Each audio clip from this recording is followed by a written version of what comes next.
joueur qui a été théoriquement embauché par le grand Bayern Munich avec pour seule et unique mission de cirer le banc de touche, soyons honnêtes. Oui, de faire le nombre, quoi. Exactement. Comment ce joueur a réussi à faire dérailler tous les tableurs financiers, tactiques et stratégiques d'un des clubs les plus puissants au monde? Et ce qui est fascinant ce mois d'avril 2026, c'est qu'on observe la perturbation d'un écosystème qui est ultra rigide.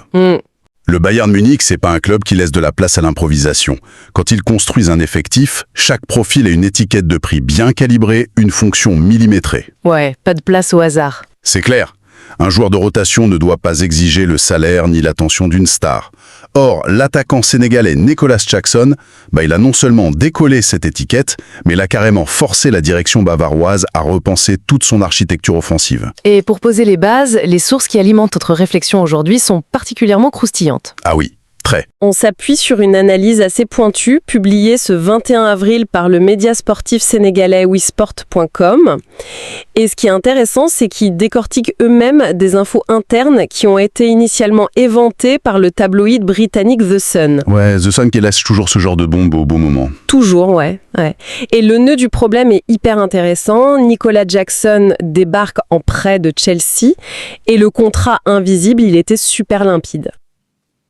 C'était d'être la doublure de l'intouchable Harry Kane. Voilà. Et le mot doublure, pour le coup, je veux dire, c'est un peu comme au théâtre, tu vois. Ouais, t'es en coulisses. T'es la roue de secours de luxe, t'es là au cas où, mais t'es surtout pas censé briller sous les projecteurs à la place du rôle principal. Surtout quand le rôle principal, c'est Harry Kane. Enfin, c'est pas juste un titulaire régulier, c'est le centre de gravité de l'équipe. Absolument. C'est un joueur qui monopolise tout. Le temps de jeu, la création des actions, l'espace médiatique. Accepter d'être son remplaçant, c'est signer pour l'invisibilité en fait. C'est ça qui m'interpelle psychologiquement. Parce que on parle de sportifs de très haut niveau. Par définition, ils carburent à l'ego, à la compétition. T'es obligé à ce niveau-là. Comment un mec gère ça dans sa tête? Se réveiller chaque matin en sachant que ses efforts du mardi ou du mercredi à l'entraînement, ça changera absolument rien à la compo de l'équipe du samedi. C'est super dur. Et la plupart des joueurs qui se retrouvent coincés dans cette hiérarchie figée, ils adoptent souvent des comportements d'échec assez prévisibles au final. Genre quoi? Ils lâchent l'affaire. Ouais, soit ils sombrent dans une résignation un peu passive, tu vois, l'intensité baisse à l'entraînement et le jour où on a enfin besoin d'eux, ils sont hors de forme. Bah oui, forcément, t'as plus le rythme. Exactement. Soit, au pire, la frustration se transforme en vraie toxicité dans le vestiaire. Mais Jackson, lui, a trouvé une faille là-dedans.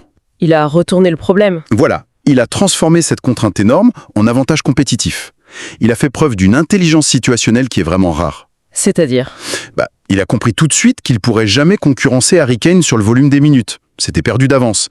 Donc, il a déplacé le combat sur la densité de ses apparitions. D'accord, l'efficacité pure. C'est ça. Savoir que ton temps de jeu sera rare, ça implique que chaque touche de balle, chaque sprint, ça devient une audition à part entière. Les sources le soulignent bien, il a brisé ce plafond de verre pour devenir une vraie option super fiable dans la rotation. Et cette fiabilité, c'est pas juste des belles paroles ou une bonne attitude, hein. La réalité mathématique, elle est implacable. Oh, les chiffres sont dingues. Mais oui, les données relayées par la presse sénégalaise, franchement, ça donne le vertige. Sur la saison en cours, toute compétition confondue, il a participé à 28 matchs. Ce qui paraît pas mal dit comme ça. Ouais, sauf que le vrai indicateur, c'est son temps de jeu global. Seulement 1061 minutes. C'est rien. Si on fait le calcul, 1061 divisé par 90, ça fait moins de 12 matchs entiers. Et en ce laps de temps ultra réduit, il cumule 13 contributions décisives, 9 buts et 4 passes décisives. C'est ahurissant. Et la densité de ce bilan, ça pose un vrai défi d'analyse en fait. Pourquoi, hein ? Parce qu'un joueur qui rentre sur le terrain à la 75e minute, il doit gérer un truc qu'on appelle le problème du démarrage à froid. Ah oui, t'es pas dans le rythme du match. Exactement. Les titulaires, eux, ils ont une rampe de lancement. Ils prennent le pouls de la rencontre, ils jaugent les défenseurs, ils réussissent 2 ou 3 passes simples pour se mettre en confiance. Ils chauffent le moteur, quoi. Voilà. Le remplaçant, il a pas ce filet de sécurité, entrer dans un match qui est souvent soit complètement verrouillé tactiquement, soit totalement chaotique, ça exige d'avoir un impact, boum, immédiat. Faut être prêt à la seconde où tu foules la pelouse. Réussir à générer autant d'actions décisives, donc 9 buts et 4 passes, sans avoir le rythme physiologique d'un match complet, ça prouve une capacité de concentration phénoménale. Et d'ailleurs, ça m'amène à une réflexion. Enfin, c'est un peu contre-intuitif. On a souvent tendance à minimiser l'impact d'un super remplaçant, non? Ouais, on se dit, oui, bon, il rentre, les défenseurs sont crevés. C'est exactement ça. On se dit qu'il profite des espaces laissés par des mecs épuisés, mais au final, d'être aussi décisif sur un temps de jeu aussi fragmenté, je me demande, est-ce qu'une telle efficacité garantit qu'il serait aussi bon s'il devenait titulaire à plein temps? C'est la grande question. Mais ce qui est sûr, c'est que cette fragmentation rend son bilan presque plus admirable que celui d'un titulaire installé. Parce qu'il n'a pas le droit à l'erreur. Exactement, il doit être chirurgical à l'instant T. S'il rate son action, sa prochaine opportunité, elle arrivera peut-être que 3 matchs plus tard. C'est une pression dingue. Et cette capacité à impacter les matchs, visiblement, ça a complètement fait vriller la perception de son entraîneur. Accompagne les fans. L'article est catégorique là-dessus. Vincent Kompany, le coach belge du Bayern, c'est devenu son premier avocat. Complètement. Les échos en interne disent que Kompany veut absolument le garder. Il estime qu'il a le profil pour, je cite, « s'inscrire dans la durée ». Et s'inscrire dans la durée, c'est pas un vocabulaire qu'on utilise pour une roue de secours, ça. Non, c'est clair. Et ce soutien de l'entraîneur, c'est crucial. Parce que Jackson, il offre un profil tactique qui est radicalement différent de celui de Kane. C'est-à-dire? Kane, il aime décrosser, organiser le jeu, faire jouer les autres. C'est presque un numéro 10 par moment. Un meneur de jeu, ouais. Jackson, lui, c'est l'explosivité pure. Il attaque la profondeur, il étire les défenses adverses. En fait, c'est un accélérateur de particules. Joliment dit. Ouais, il permet à Kompany de changer complètement la physionomie tactique d'un match en cours de route, sans avoir à modifier tout le système de base de l'équipe. Sauf que, et là je vais me faire un peu l'avocate du diable, c'est génial que l'entraîneur l'adore, hein, mais dans ces immenses multinationales du foot moderne, est-ce que c'est vraiment le mec en survêtement sur le bord du terrain qui a le dernier mot face au comptable du comité de direction? Ah, la fameuse friction entre le terrain et les bureaux. Bah oui, parce qu'il valide l'intégration, c'est bien, mais bon. C'est exactement ça. Kompany donne son sceau d'approbation technique, il certifie que l'éthique de travail est bonne, que le joueur comprend la tactique, c'est un super levier de négociation. Mais c'est pas lui qui signe l'échec. Voilà.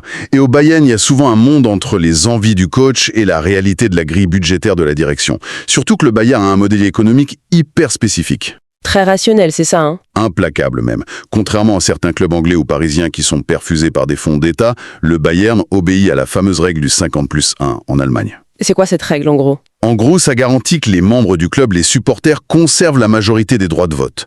Donc pas d'investisseur extérieur qui vient combler les déficits abyssaux à coups de millions. D'accord, donc chaque dépense doit être justifiée. Chaque euro investi doit correspondre à une valeur tangible, et ça doit être proportionnel au statut du joueur dans l'effectif. Ce qui nous amène directement face au mur. Et quel mur? Le mur des 65 millions d'euros. Et ouais, ça pique. Parce que le vrai frein à un transfert définitif, c'est ni le talent, ni l'envie du coach, c'est l'option d'achat que Chelsea a fixée avant de prêter le joueur. 65 millions.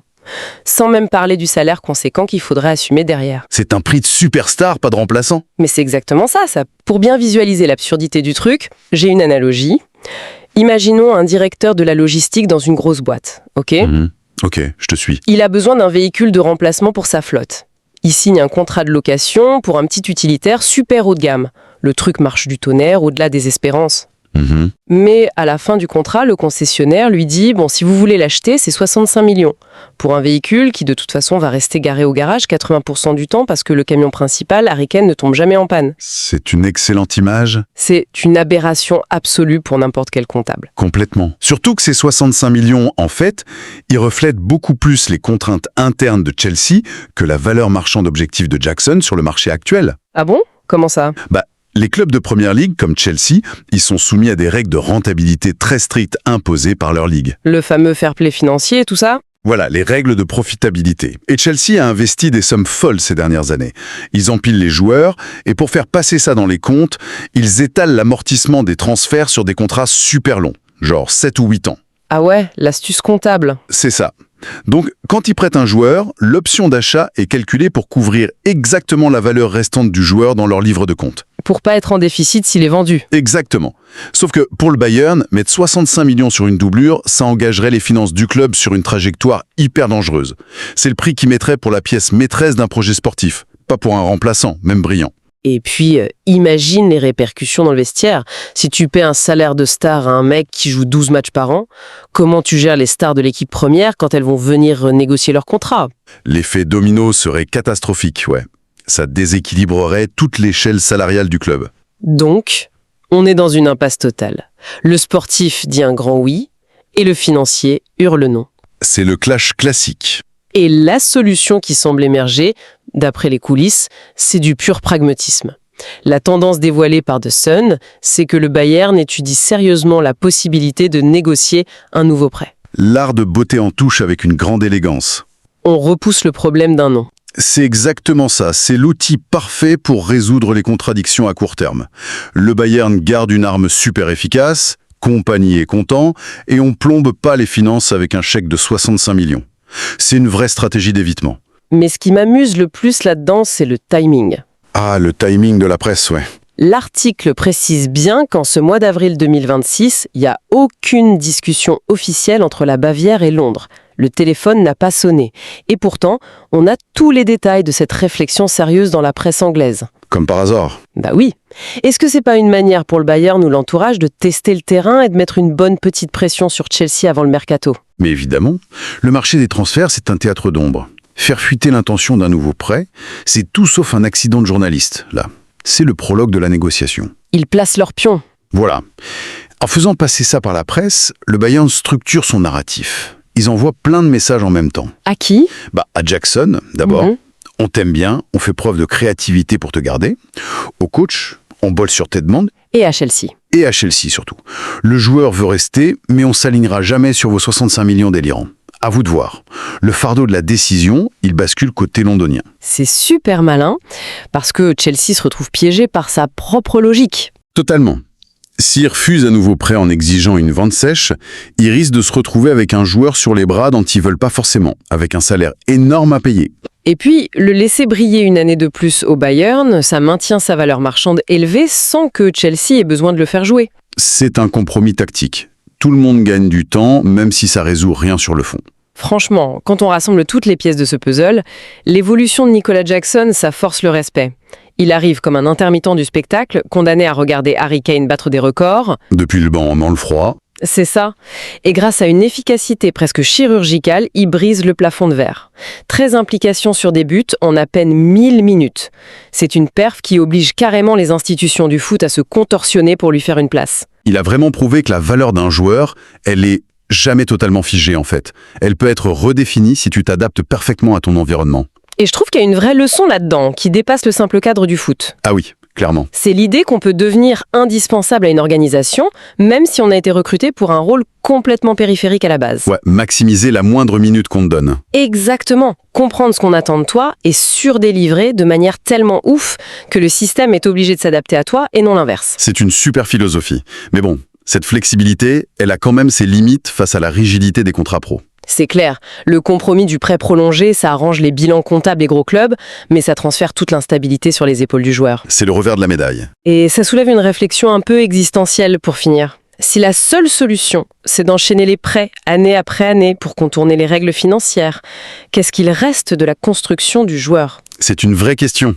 Est-ce qu'un sportif de haut niveau peut vraiment atteindre son apogée, trouver une vraie sérénité tactique et émotionnelle s'il vit constamment avec une date d'expiration placardée sur son casier ? C'est dur de se projeter, de s'investir à 100% dans une ville, un club. Être devenu trop précieux pour être renvoyé, mais trop cher pour être adopté définitivement. C'est une sorte d'errance de luxe.